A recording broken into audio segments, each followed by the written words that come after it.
Hello and welcome to my channel. I am Neil, a professional psychologist. I hope you will be fine.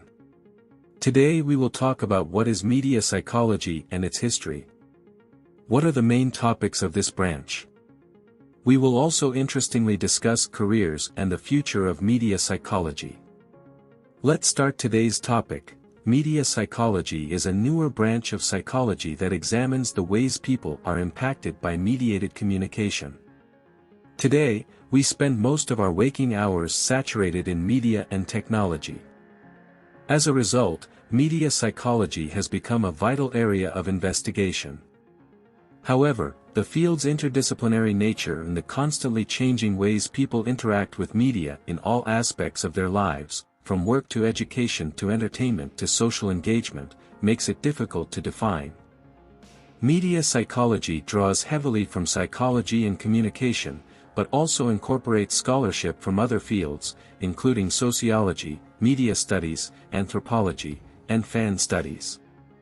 Moreover, the field is still scattered across many disciplines with many scholars who do not consider psychology their primary area of interest, conducting research on media's influence on individuals. Perhaps the definition that best captures the depth and breadth of the field is offered by Karen Dill in the Oxford Handbook of Media Psychology.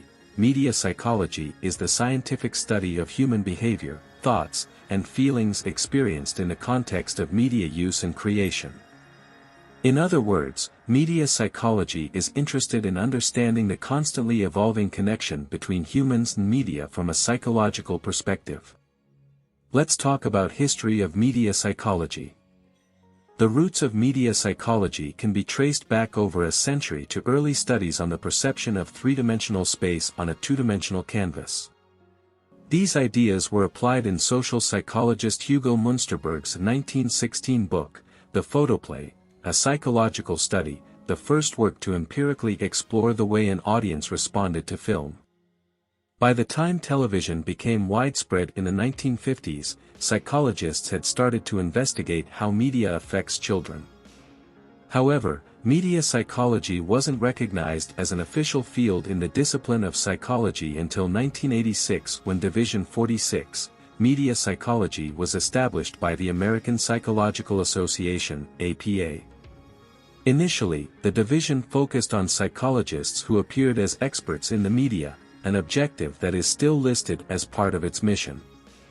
However, Division 46, which has since changed its name to the Society for Media Psychology and Technology, has shifted its focus to research on the effects and influence of media.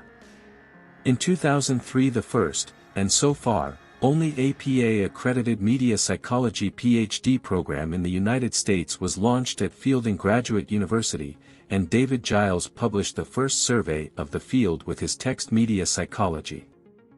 Since then, the field has continued to expand, with the emergence of several scholarly journals specifically dedicated to media psychology, the publication of additional books covering the area of study in whole or in part, and an increase in universities, including Stanford, Cornell, and Penn State, that dedicate an area of study and research, usually within the communication department, to media psychology-related topics. Now we will find the topics in media psychology.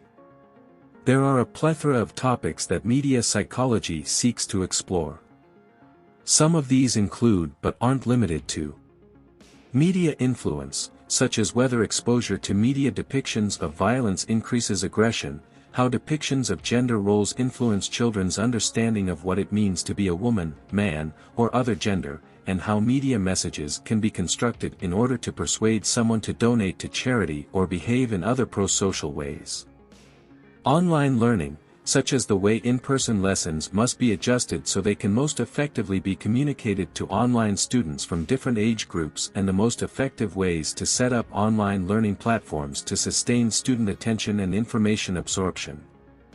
Impact of social media, such as how platforms can be adjusted so they create a more comprehensive picture of the world that the silos of like-minded individuals social media currently encourages, how relationships are impacted when they're conducted mostly or solely over social media, and how to decrease trolling and other negative online behaviors.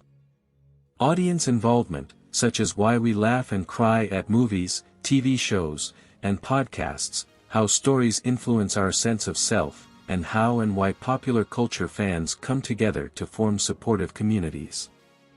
Let's answer the question: what are the career and research in media psychology?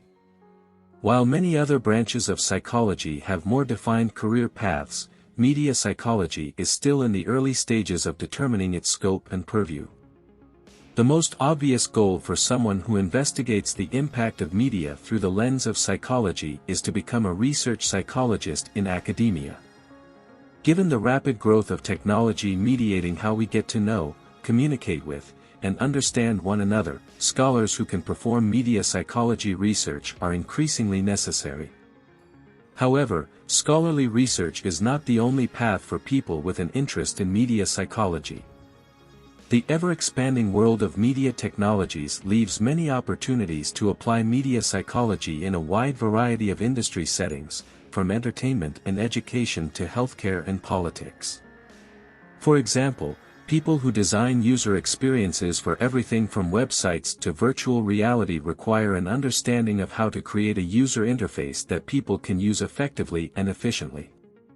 Similarly, it's increasingly important to teach children lessons in media and cyber literacy starting in elementary school.